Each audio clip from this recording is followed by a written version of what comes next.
Sabe aquela ideia de que Deus só fala com quem está limpo, santo e bem resolvido? Pois é, João capítulo 4 veio para rasgar essa mentira.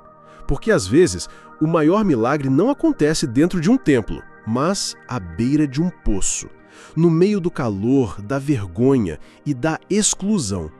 E quer saber o mais chocante? A primeira pessoa a ouvir da boca de Jesus que ele era o Messias foi uma mulher samaritana, rejeitada por todos e marcada por 5 relacionamentos fracassados. Essa história não é só sobre água, é sobre sede. Uma sede que todo mundo tenta disfarçar, mas que grita lá no fundo. Sede de aceitação, de sentido, de recomeço. E, nesse encontro inesperado entre a vergonha e a graça, entre o preconceito e a redenção, nasce uma das maiores lições de fé, foco e transformação de toda a Bíblia. Sim, Deus escolheu a improvável para começar uma revolução.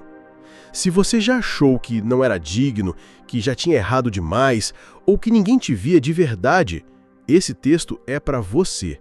E talvez, assim como aquela mulher, tudo o que você precisa hoje seja um pouco de coragem para parar no poço e deixar Deus falar.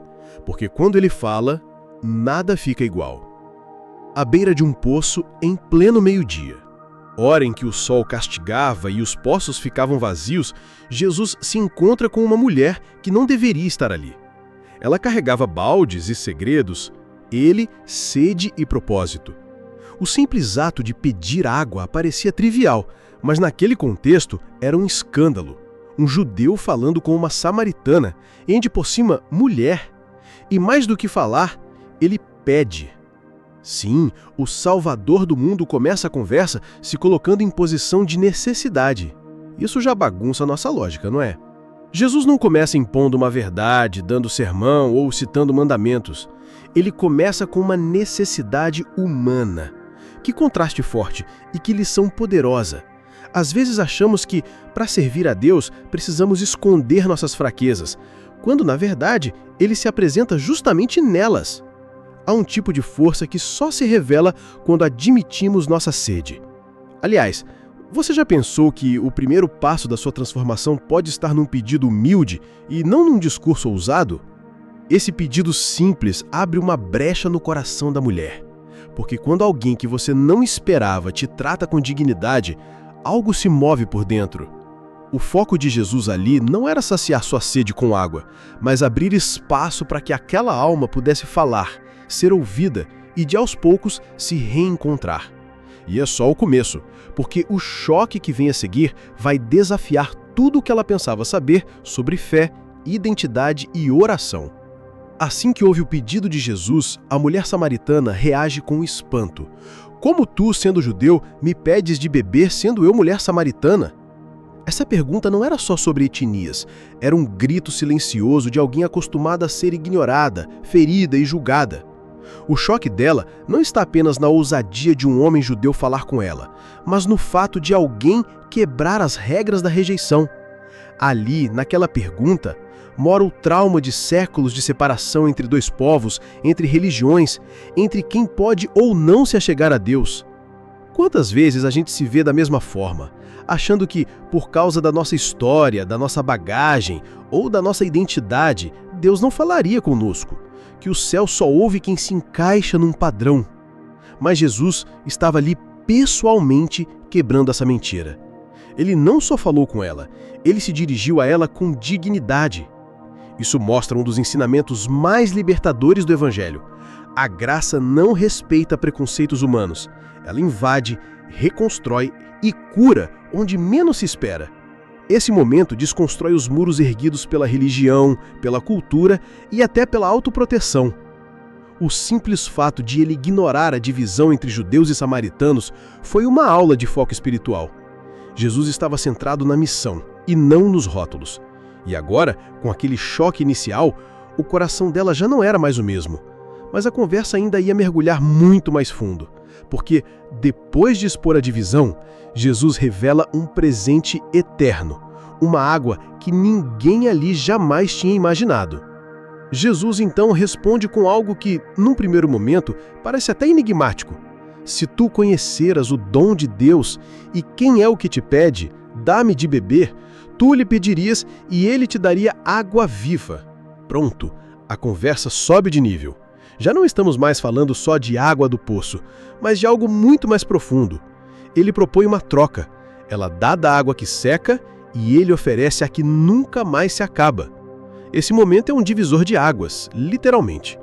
Jesus planta uma semente de curiosidade espiritual em um coração sedento por muito mais do que ela mesma conseguia perceber.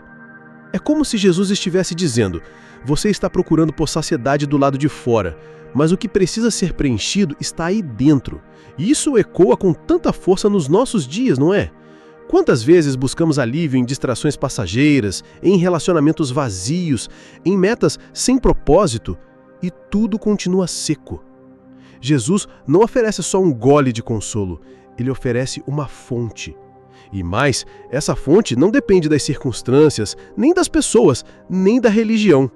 É uma fonte que jorra de dentro para fora, renovando fé, foco e força, mesmo nos desertos. O mais bonito é que Jesus não força, não empurra, não obriga. Ele desperta o desejo. Ele não joga a verdade como uma martelada, mas como uma promessa. Se tu soubesses. É um convite à descoberta. E isso planta algo forte dentro dela. Agora, ela já não está só curiosa, está faminta por essa água.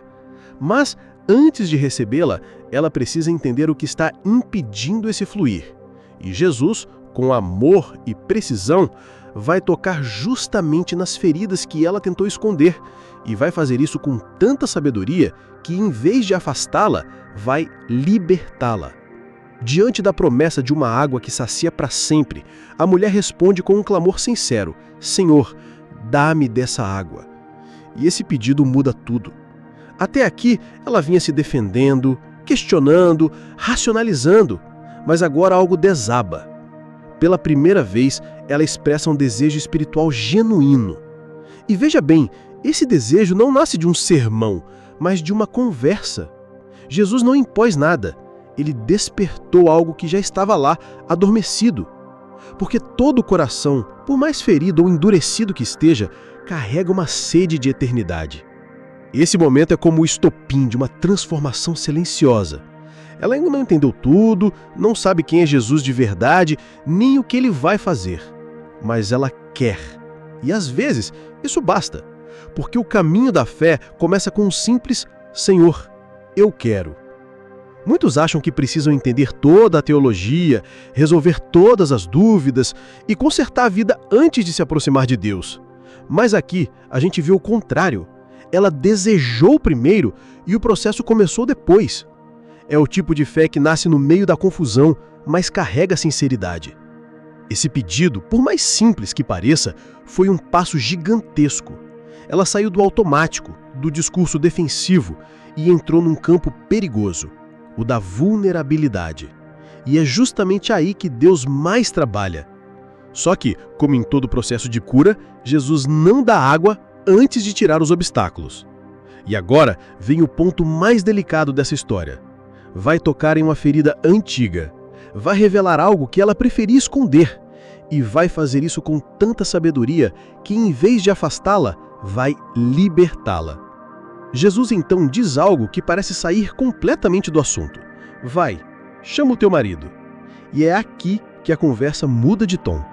A mulher hesita, responde com um breve, não tenho marido. Mas Jesus vai além.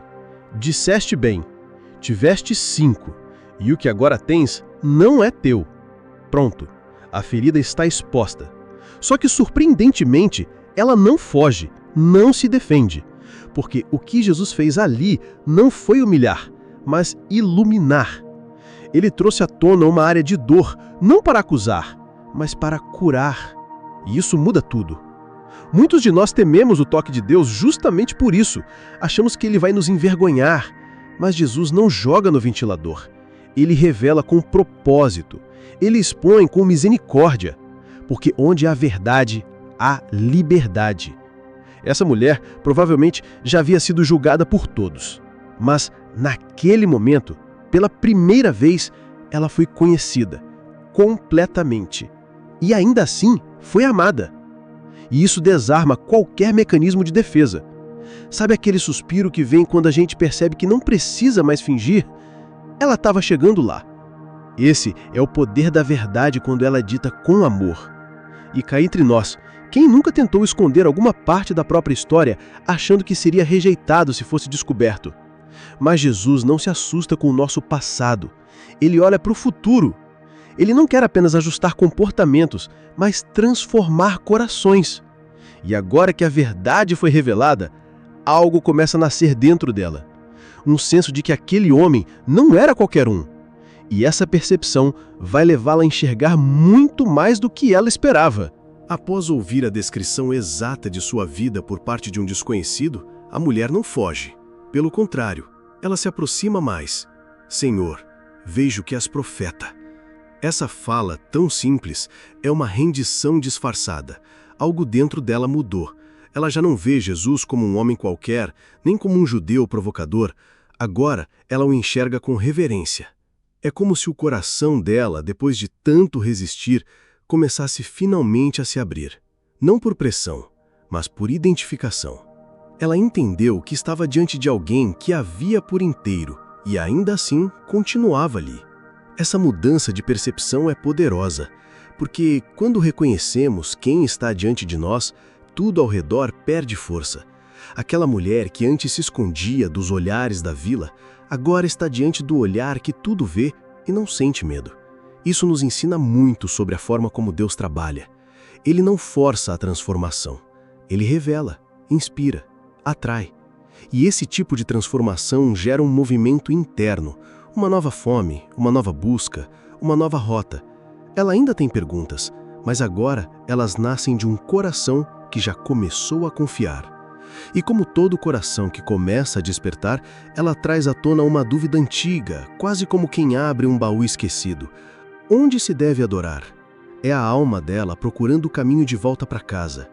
E com isso, Jesus vai levá-la a um dos ensinamentos mais profundos de todo o Novo Testamento. Porque o que está em jogo aqui não é só a adoração. É a identidade, o pertencimento e o propósito espiritual que vai além dos montes e dos templos. A mulher toca num assunto que dividia judeus e samaritanos há séculos.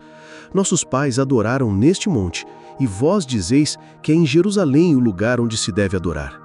Parece uma pergunta teológica, mas por trás dela há um desejo sincero de acertar, de entender onde ela, como mulher, como samaritana, como alguém marcada pela vida, pode encontrar Deus de verdade.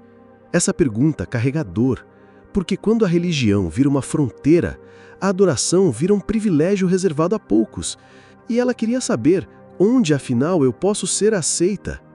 Essa é uma das armadilhas mais sutis da espiritualidade, confundir lugar com presença. Muitos acham que só podem se conectar com Deus se estiverem em um lugar certo, com as palavras certas, com a vida certa. Mas Jesus vai rasgar essa lógica. A pergunta dela foi sobre geografia. A resposta dele será sobre essência. E isso tem tudo a ver com foco espiritual, porque se a gente espera que tudo esteja perfeito ao redor para orar, para buscar, para recomeçar, a gente nunca vai. Jesus vai mostrar que a verdadeira adoração não é sobre o lugar onde você está, mas sobre o estado do seu coração. Ela queria saber onde era o lugar certo. Jesus vai mostrar que o certo agora é um novo tempo, um tempo onde a adoração não depende mais de onde você nasceu, nem do templo que você frequenta. Vai começar uma revolução silenciosa, uma fé que rompe barreiras, que se move por dentro. E a resposta que Jesus dá a seguir é daquelas que mudam a história, não só da mulher, mas da humanidade inteira. Jesus responde com uma das frases mais impactantes de todo o Evangelho. Mas a hora vem, e agora é, em que os verdadeiros adoradores adorarão o Pai em espírito e em verdade. Pronto, ele redefine a espiritualidade. Não se trata mais de um monte ou de um templo, se trata de uma conexão viva, íntima, verdadeira entre o coração do ser humano e o coração de Deus. Jesus está dizendo, você não precisa ir até o lugar certo, você precisa ser o lugar certo. E isso muda tudo. Essa afirmação liberta, porque ela nos convida a tirar as máscaras religiosas, os rituais vazios, as repetições sem alma. Deus não está à procura de plateias, nem de performances. Ele está à procura de corações, de gente comum, como aquela mulher. Gente que já caiu, já errou, já se perdeu, mas ainda tem dentro de si um desejo sincero de voltar. E adorar em espírito é isso, se apresentar por inteiro, com foco e fé, mesmo que a voz tremule, mesmo que a alma esteja cansada. Já adorar em verdade é não esconder nada, é derramar o que se tem, do jeito que está. Aquela mulher ouviu uma verdade que poucos mestres da época ousavam dizer, e algo brilhou dentro dela, porque finalmente não importava mais ser samaritana, mulher, pecadora. Ela podia adorar, ela podia ser parte. Mas Jesus ainda guardava a maior revelação de todas, e ele estava prestes a entregá-la. Não a um sacerdote, nem a um discípulo, mas justamente a ela, a que todos evitavam, porque às vezes é no improvável que Deus derrama o que há de mais precioso. Depois de toda a conversa, da sede natural à sede espiritual, da vergonha à fé, da dúvida à entrega, a mulher diz: eu sei que o Messias, chamado Cristo, vem. Quando ele vier, nos anunciará tudo. E então Jesus responde com algo absolutamente transformador. Eu o sou, eu que falo contigo. Uau! Este é o ponto alto, o clímax. Jesus revela sua identidade não aos líderes religiosos, nem a um apóstolo, mas a uma mulher, samaritana, rejeitada, marcada pelo passado. Isso é o Evangelho em sua forma mais pura, quebrando tudo que o mundo considera importante e elevando quem ninguém valorizava. Essa revelação não é só uma informação, é um encontro. Jesus não diz apenas, eu sou o Messias. Ele diz, sou eu, o que fala contigo. Ele personaliza a revelação, ele torna íntimo o que era distante. Sabe aquele momento em que tudo se encaixa? Em que as peças do quebra-cabeça finalmente fazem sentido? É isso. E isso só acontece quando deixamos as defesas caírem e permitimos que Deus fale diretamente conosco, sem intermediários, sem máscaras. Quando a gente ouve dele com clareza, com foco, que sim, ele nos vê, ele nos escolhe, ele nos chama. Esse eu sou carrega peso. É a mesma expressão que Deus usou com Moisés na sarça ardente. E agora ela é direcionada a uma mulher comum, sentada à beira de um poço. Porque Deus não muda, mas o jeito como ele se manifesta é profundamente pessoal. Essa mulher, até então ignorada por muitos, acaba de se tornar a primeira evangelista da nova aliança. Mas antes disso, ela vai fazer algo simbólico, algo que vai dizer muito sobre transformação real. Depois de ouvir a declaração de Jesus, a mulher faz algo simbólico e profundamente revelador. Ela deixa o cântaro. Aquele mesmo cântaro que representava sua rotina, sua necessidade, sua razão de ir ao poço, agora fica para trás, porque quem encontra a fonte verdadeira não precisa mais carregar baldes vazios. Ela corre para a cidade e diz, vinde, vede um homem que me disse tudo quanto tenho feito. Porventura não é este o Cristo? Olha o contraste. Aquela que evitava a vila, agora vira anunciadora da verdade. Aquela que se escondia, agora se expõe com ousadia. A transformação dela não foi teórica, foi prática. Não foi só um arrepio, foi uma decisão. Porque quando a gente é tocado de verdade, a gente muda de direção.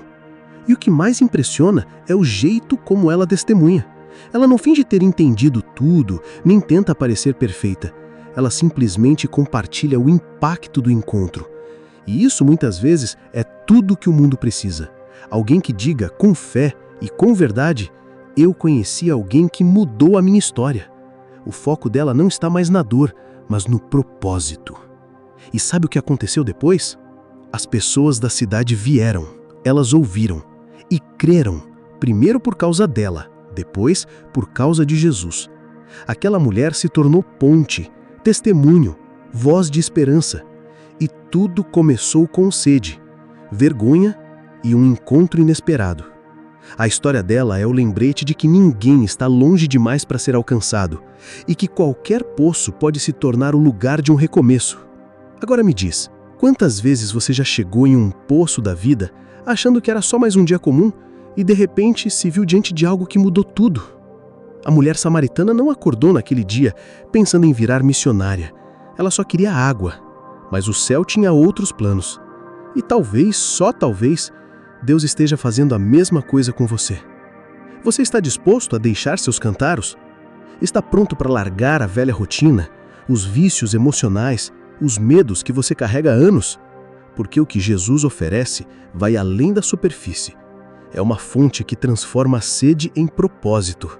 Mas para isso é preciso fé, é preciso foco, é preciso se render em oração sincera, como quem diz: Senhor, dá-me dessa água. Então, se esse conteúdo tocou você, não guarda só para si. Compartilha com alguém. Se inscreve no canal, ativa o sininho e deixa seu comentário aqui embaixo. A gente quer saber qual foi o seu cantaro e qual passo de fé você vai dar depois desse encontro. Porque às vezes o que muda uma cidade inteira começa com um coração disposto a escutar.